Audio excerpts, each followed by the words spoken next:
Bonjour à toutes et à tous. Commençons notre troisième séance. Elle sera consacrée pour le stockage d'hydrogène sous forme gazeuse. Cette représentation sera divisée en 4 parties. Commençons par les technologies de stockage d'hydrogène sous forme gazeuse. Puis, on va passer à la représentation des types des réservoirs de stockage et le stockage d'hydrogène à bord.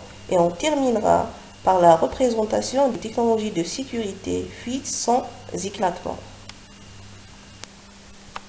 Les technologies de stockage d'hydrogène sous forme gazeuse. Le stockage sous forme comprimée est l'un des plus utilisés actuellement. La pression varie entre 200 et 300 bars et 700 bars pour les pressions de stockage les plus élevées. La compression adiabatique à plusieurs étages avec un refroidissement entre chaque étage est généralement effectuée. Lors d'un remplissage rapide, on assiste à une augmentation de température. On peut évaluer à 10% du pouvoir calorifique inférieur de l'hydrogène. L'énergie nécessaire pour comprimer ce gaz de 1 à 700 bars. L'hydrogène peut être stocké dans des bouteilles de 10 litres jusqu'à des réservoirs de 10 000 m3. Les bouteilles commercialisées actuellement de 50 litres permettent un stockage jusqu'à 350 bars. Il existe des réservoirs ronds ou cylindriques.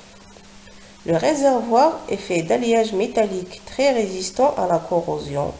Pour réduire davantage le poids, on tente d'introduire des polymères et des fibres de carbone dans la structure. Les principaux inconvénients dont souffre cette technique sont sa faible densité volumique. Pour le stockage à haute pression, l'adaptation des auxiliaires, valves, capteurs et détendeurs. 4 types de réservoirs ont été développés et utilisés pour le transport et le stockage d'hydrogène. Le premier type est fabriqué en métal, conteneur métallique sans soudeur. Le deuxième type est un conteneur métallique sans soudeur entouré d'un composite fibre résine.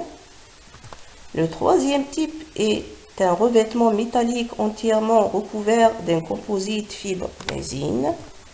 Et le quatrième type est le revêtement en polymère entièrement enveloppé d'un composite de résine et de fibres.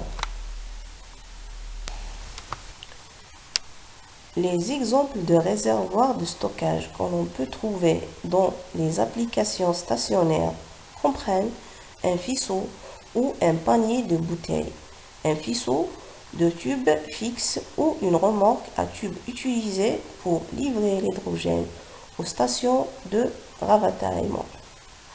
Sur les deux figures A et B, on a des exemples de réservoirs de stockage d'hydrogène courant pour les applications stationnaires.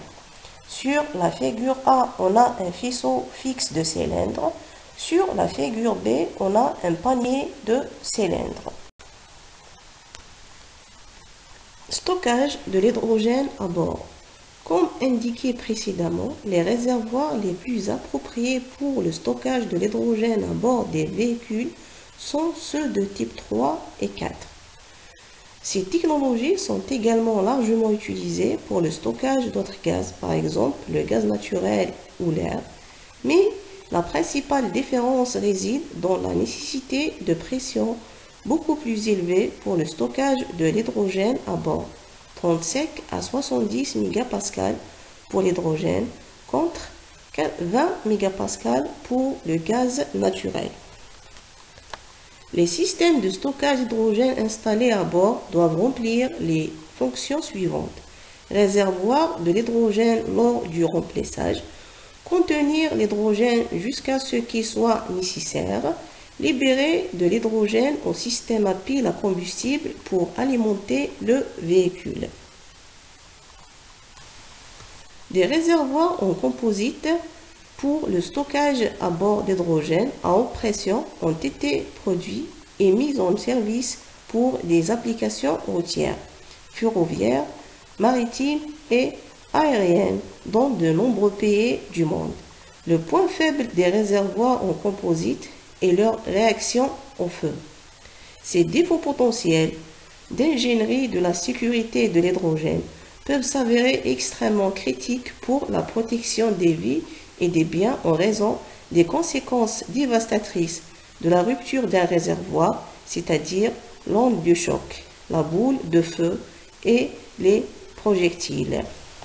Par ce, je termine et merci pour votre attention.